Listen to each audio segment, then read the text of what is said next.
Selamat siang, dengan saya Bidan Dewi Nuryanti. Saya akan memberikan edukasi tentang HIV atau AIDS. Sebelumnya, apakah sudah mengerti apa itu penyakit HIV atau AIDS? Oke, penyakit HIV atau AIDS adalah sejenis virus yang menyerang sistem kekebalan tubuh yang dapat menimbulkan AIDS. HIV menyerang salah satu jenis dari sel-sel darah putih yang bertugas menangkal infeksi. Nah, selanjutnya ada penyebab dari HIV, yaitu ada virus HIV infeksi dan juga menyerang sistem kekebalan tubuh sehingga sel-sel pertahanan tubuh makin lama makin banyak yang rusak. Penderita infeksi HIV menjadi sangat rentan terhadap semua bentuk infeksi ya. Nah, apa sih tanda dan gejalanya?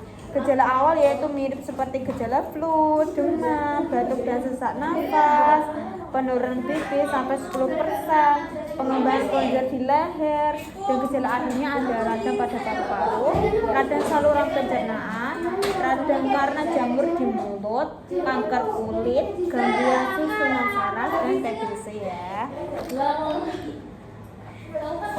Nah, bagaimana cara penularan dari HIV/AIDS? Yaitu hubungan seksual dengan pengidap HIV atau AIDS, ibu pada bayi pada coronavirus dari ibu hamil positif HIV kepada anaknya dapat terjadi pada 3 waktu yang berbeda, yaitu saat janin masih dalam kandungan, melalui tali pusat, saat persalinan, dan terpapar dari jalan lahir ibu.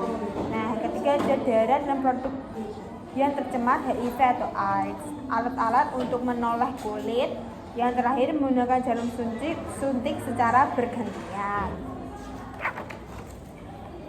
HIV tidak menular melalui air mata, keringat, air liur atau ludah, air kencing, peralatan makan bersama, pakaian, handuk, toilet yang dipakai secara bersama-sama, berpelukan, berjabat tangan, dan gigitan nyamuk. Nah, cara pencegahannya yaitu A. Ada abstinence. Abstinence merupakan suatu upaya untuk tidak melakukan hubungan seksual. B. Be faithful merupakan suatu upaya untuk tidak berganti-ganti pasangan. C. Ada kondom, melakukan hubungan seksual yang aman, yaitu menggunakan alat pelindung atau kondom. D. Yaitu don't inject, jangan memakai jarum suntik atau alat yang menembus kulit secara bergantian. Dan terakhir ada safe equipment, yaitu hindari pemakaian alat atau bahan tidak steril ya. Nah, obat-obatan bagaimana sih cara mengobatinya? Dengan cara obat-obatan antiretroviral atau ARV adalah beberapa obat yang digunakan untuk mengobati infeksi HIV. Nah, yang kedua ada NNRTI, yaitu non-nucleoside reverse transcript incubator. Jenis ARV ini akan bekerja dengan menghilangkan protein yang dibutuhkan virus HIV untuk mengandalkan diri. Yang ketiga ada NRTI, yaitu golongan ARV ini menghambat perkembangan HIV. Nah, yang keempat ada entry incubator, yaitu ARV jenis ini menghalangi HIV untuk memasuki sel-sel darah CD4. Nah, bagaimana ya cara pencegahan dan penanggulangan HIV atau AIDS? Yaitu dengan cara jangan menggunakan jarum secara bergantian. Nah, perhatikan luka yang terbuka, lakukan vaksin, ada juga mengonsumsi antiretroviral bagi mereka yang berisiko tinggi tertular HIV, dan hindari atau jauhi seks bebas. Nah, itu dari penjelasan dan edukasi saya tentang HIV atau AIDS. Apakah sebelumnya ada pertanyaan yang kurang jelas? Jadi kalau yang HIV itu kita nggak boleh langsung mengonsumsi seperti itu ya, Bu? Iya, betul. Saya sudah paham. Baik, sebelumnya terima kasih sudah mendengarkan penjelasan saya. Terima kasih. Perkenalkan, nama saya Bidan Dewi. Di sini saya akan memberikan sedikit edukasi mengenai tentang HIV atau AIDS ya. Oke, untuk pengertian HIV atau Human Immunodeficiency deficiency virus adalah sejenis virus yang menyerang sistem kekebalan tubuh dan dapat menimbulkan AIDS. Kalau HIV belum tentu AIDS, tapi kalau AIDS sudah pasti akan terkena HIV, seperti itu ya. Nah, kemudian penyebab dari HIV atau AIDS adalah infeksi oleh virus HIV yang menyerang sistem kekebalan tubuh, sehingga sel-sel pertahanan tubuh makin lama makin banyak yang rusak.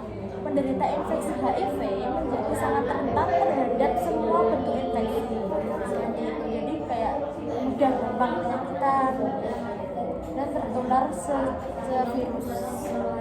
Nah, untuk gejala awalnya adalah gejala awal penularan HIV terjadi beberapa hari atau beberapa minggu setelah terinfeksi HIV. Gejala-gejala ini berlangsung beberapa hari atau beberapa minggu saja, lalu hilang dengan sendirinya. Kemudian gejala lanjutannya menunjukkan sudah adanya kerusakan pada sistem kekebalan tubuh, yaitu demam berkepanjangan, penurunan berat badan, terus kelemahan tubuh yang mengganggu atau menurunkan aktivitas fisik sehari-hari. Kemudian gejala akhirnya adalah meninggal dunia sekitar 2 tahun setelah gejala AIDS ini muncul. Gejala AIDS yang timbul adalah radang paru, radang saluran pencernaan, radang karena jamur di mulut, dan kerongkongan serta kanker kulit maupun TBC. Selanjutnya ada cara penularan HIV atau AIDS. Hubungan seksual dengan pengidap HIV itu juga berpotensi untuk penularan HIV atau AIDS ya.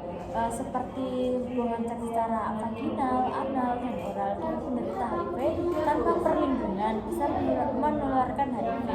Selama hubungan seksual berlangsung, air mani, cairan vagina, dan darah dapat mengenai selaput lendir vagina, penis, dubur atau mulut, sehingga HIV yang terdapat dalam cairan tersebut dapat masuk ke aliran darah. Kemudian pada ibu dan bayinya, penularan virus dari ibu hamil positif HIV kepada anaknya dapat terjadi pada 3 waktu yang berbeda, yaitu saat janin masih dalam kandungan melalui tali pusat, saat persalinan yaitu bayi terpapar cairan dari jalan lahir ibu, dan setelah bayi lahir melalui ASI. Kemudian darah dan produk darah yang tercemar HIV atau AIDS sangat cepat menularkan HIV karena virus langsung masuk ke pembuluh darah dan menyebar ke seluruh tubuh. Kemudian alat-alat untuk menoleh kulit, seperti alat tajam seperti jarum suntik, pisau, silet, membuat tato, memotong rambut, dan sebagainya. Kemudian menggunakan jarum suntik secara bergantian. Jarum suntik yang digunakan di fasilitas kesehatan maupun yang digunakan oleh para pengguna narkoba atau inject drug user atau ID itu sangat berpotensi menularkan HIV. Yang selanjutnya ada selanjutnya ada HIV tidak dapat menular melalui air mata, keringat, air liur, air kencing, terus juga peralatan makanan itu tidak berpotensi untuk menularkan HIV. Kemudian cara pencegahan dengan prinsip ABCDE. Kalau A adalah abstinensi, yaitu merupakan suatu upaya untuk tidak melakukan hubungan seksual terutama bagi seseorang yang belum menikah. B, be faithful, atau merupakan suatu upaya untuk tidak berganti-ganti pasangan, atau dengan kata lain menunjukkan sikap saling setia kepada pasangannya. C adalah kondom, melakukan hubungan seksual yang aman yaitu dengan menggunakan alat pelindung seperti kondom. Kemudian D, don't sharing atau don't inject, jangan memakai jarum suntik atau alat yang menembus kulit secara bergantian dengan orang lain, terutama di kalangan pemakai narkoba. Kemudian E, safe equipment, hindari pemakaian alat atau bahan tidak steril.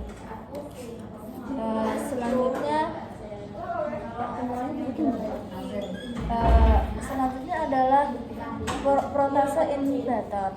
Protase inhibitor adalah obat-obatan atau ARV, adalah beberapa obat yang digunakan untuk mengobati infeksi HIV. Obat-obatan ini tidak membunuh virus tetapi memperlambat pertumbuhan virus, dikarenakan kan virus HIV kan belum menemukan obatnya untuk membunuh, tapi kita dari tim medis mempunyai obat-obat untuk memperlambat pertumbuhan dari virus HIV tersebut menggunakan obat-obat antiretroviral atau ARV. Selanjutnya adalah bagaimana cara pencegahan dan penanganan HIV atau AIDS. Nah, yang pertama, jangan gunakan jarum suntik bergantian. Pencegahan HIV yang harus kamu perhatikan adalah jangan gunakan jarum suntik secara bergantian, hindari mengkonsumsi narkoba, khususnya narkoba suntik. Kemudian perhatikan luka yang terbuka. Terus lakukan vaksin pencegahan HIV. Yang ketiga adalah melakukan vaksin hepatitis A dan hepatitis B serta melakukan tes secara teratur sangat baik untuk melindungi diri dari HIV. Kemudian pre-exposure prophylaxis atau PrEP merupakan metode pencegahan HIV dengan cara mengkonsumsi antiretroviral bagi mereka yang berisiko tinggi tertular HIV. Kemudian hindari atau jauhi seks bebas, melakukan hubungan seks dengan berganti-ganti pasangan serta tidak menggunakan pengaman bisa meningkatkan resiko penularan virus HIV. Oke, sepertinya hanya itu saja yang dapat saya sampaikan. Bagaimana Ibu? Apakah ada yang perlu ditanyakan atau kurang jelas? Oh, berarti virus HIV itu belum ada pengobatannya, tapi bisa mencegah penyakit menular gitu ya, Bu? Iya, bisa melambat pertumbuhan dari bakteri HIV tersebut. Gitu. Ya. Sebelumnya terima kasih ya. Ya, terima kasih ya Ibu atas Iya. perhatiannya. Sama-sama. Saya ingin memberikan sedikit edukasi tentang kekurangan darah pada ibu hamil. Kekurangan Fe atau ion besi pada wanita hamil dapat diamati dari besarnya angka kesakitan dan kematian maternal, peningkatan angka kesakitan dan kematian janin, serta peningkatan resiko terjadinya bayi lahir tidak atau BB. Yang selanjutnya yaitu pengertian Fe. Fe adalah atau nama lainnya ion besi, suatu komponen dari berbagai enzim yang mempengaruhi seluruh reaksi kimia yang penting di dalam tubuh. Kemudian juga ada penggunaan zat besi atau penggunaan Fe adalah untuk media transportasi bagi oksigen dari paru-paru ke berbagai jaringan tubuh serta juga akan berfungsi sebagai katalis dalam proses perpindahan energi dalam sel. Selanjutnya juga ada kebutuhan atau dosis selama hamil saat mengalami kekurangan zat besi. Kebutuhannya itu seperti 200 sampai 600 mg untuk memenuhi peningkatan massa darah merah, 200 sampai 370 mg untuk janin yang bergantung pada berat lahirnya, 150 sampai 200 mg untuk kehamilan eksternal, 30 sampai 170 mg untuk tali pusat dan plasenta, 90 sampai 310 mg untuk menggantikan darah yang hilang saat melahirkan. Nah, untuk yang selanjutnya juga ada waktu minum tablet Fe. Waktu yang tepat itu bisa ditoleransi jika dilakukan pada saat sebelum tidur. Pemberian zat besi harus dibagi serta dilakukan dengan interval setidaknya 6 sampai 8 jam. Jadi kita jeda dulu sampai 6 atau 8 jam. Habis itu bisa dikonsumsi kembali ya. Kemudian ada juga cara minum tablet Fe yaitu diminum 3 kali sehari di antara makan. Jadi pada waktu perut kosong, bukan saat setelah makan, yang dapat menghambat penyerapan energi. Jadi diminum sebelum makan ya ini. Selanjutnya juga ada efek samping tablet Fe. Nah, selain untuk ilmu juga ternyata tablet Fe itu juga mempunyai efek samping yaitu seperti mual, muntah, konstipasi, diare, tinja berwarna hitam dan kecoklatan. Itu hal yang wajar jika ibu sedang mengkonsumsi tablet Fe. Ya, selanjutnya makanan yang mengakibatkan menghambat penyerapan Fe. Ada beberapa makanan yang menghambat saat ibu mengkonsumsi tablet Fe, tetapi malah nggak bisa bekerja dengan baik seperti kopi, teh, garam kalsium, magnesium, dan vitak dapat mengikat Fe sehingga mengurangi jumlah serapan tablet Fe. Jadi kurang optimal kerjanya ya. Terus kemudian cara mengelola makanannya. sebaiknya dimasak untuk sekali penyajian, tidak boleh dipanaskan terus dimakan lagi karena itu dapat mengurangi nilai gizinya dan gizinya akan rusak. Kemudian jangan mengkonsumsi setelah dimasak lebih dari 6 jam karena ya gizinya sudah rusak seperti itu ya. Kemudian sepertinya hanya itu saja Ibu yang dapat saya sampaikan. Apakah ada pertanyaan? Sepertinya tidak ada, saya sudah paham atas informasinya. Oke, terima kasih ya. Selamat siang Ibu, dengan saya Duda Nurmawati. Saya akan memberikan edukasi kepada Anda tentang pemberian obat FE. Sebelumnya, apakah Ibu sudah mengerti kaitan dari FE tersebut? Pengertiannya yaitu FE atau zat besi adalah suatu komponen dari berbagai enzim yang mempengaruhi seluruh reaksi kimia yang penting di dalam tubuh. Besi juga merupakan komponen dari hemoglobin yang memungkinkan sel darah merah membawa oksigen dan mengantarkannya ke jaringan tubuh. Nah, selanjutnya ada kegunaan FE. Kegunaannya adalah sebagai media transportasi bagi oksigen dari paru-paru ke berbagai jaringan tubuh serta berfungsi sebagai katalis dalam proses perpindahan energi di dalam sel. Nah, kemudian ada tablet yang mengandung FE antara lain kebutuhan zat besi pada kehamilan dengan janin tunggal 200 sampai 600 mg untuk memenuhi peningkatan massa sel darah merah, 200 sampai 307 mg untuk janin yang tergantung pada berat lahirnya, 150 sampai 200 mg untuk kehamilan eksternal. Nah, itu tadi kebutuhan FE selama kehamilan. Nah, apa sih kebutuhan FE sehari? Bagaimana? Ibu hamil memerlukan rata-rata 3,5 sampai 4 mg zat besi per hari ya. Nah, selanjutnya ada waktu minum tablet FE. Bisa diminum sebelum tidur. Pemberian zat besi harus dibagi serta dilakukan dengan interval setidaknya 6 sampai 8 jam dan kemudian interval ini ditingkatkan hingga 12 atau 24 jam ya. Nah, kemudian ada cara penyimpanannya. Disimpan di tempat kering dan tidak terkena sinar matahari langsung atau dekat dengan sumber panas. Dibungkus dan ditutup rapat dan ditutup kembali ya. Jangan biarkan obatnya terbuka. Nah, apa sih efek samping dari obat FE tersebut? Efek samping ada mual, muntah, konstipasi, diare, tinja berwarna hitam, sampai kecoklatan. Makanan yang menghambat penyerapan pada FE. Kopi, teh, garam, kalsium, magnesium, dan vitat dapat meningkatkan FE sehingga mengurangi jumlah serapan. Nah, jika mengonsumsi atau meminum obat FE, jangan dibarengkan dengan kopi, teh, atau garam kalsium ya. Nanti bisa menghambat penyerapannya. Nah, gimana sih cara mengolah makanan? Sebenarnya dimasak untuk sekali penyajian karena kandungan gizinya akan rusak jika dihangatkan kembali. Nah, baik, sekian itu dari edukasi saya tentang pemberian obat FE pada Ibu Rani. Bagaimana, apakah ada pertanyaan? Tidak Ibu, sudah jelas sekali. Sebenarnya sudah jelas ya edukasi saya. Terima kasih. Terima kasih.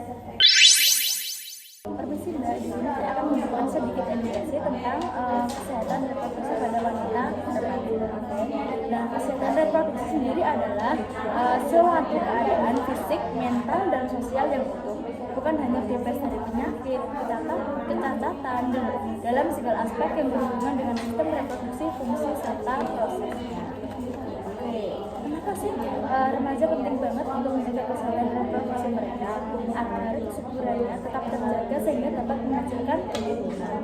Upaya menjaga kesehatan organ reproduksi wanita antara lain dengan menjaga kesehatan vagina karena apabila terjadi infeksi akan sulit terjadi kehamilan. Nah, untuk selanjutnya di sini ada macam-macam penyakit reproduksi yang akan terjadi apabila menjaga kesehatan reproduksi. Yang pertama, gonorrea atau kencing nanah. Itu biasanya tuh disebabkan oleh bakteri Neisseria gonorrea dan ditularkan melalui hubungan seksual. Selanjutnya ada penyakit sifilis, yaitu disebabkan oleh bakteri Treponema melalui hubungan seksual. Ada beberapa stadium. Pada stadium lanjut, sifilis tidak hanya menyerang organ-organ reproduksi, tetapi juga menyerang organ-organ tubuh yang lain seperti hati, susunan saraf, dan usus.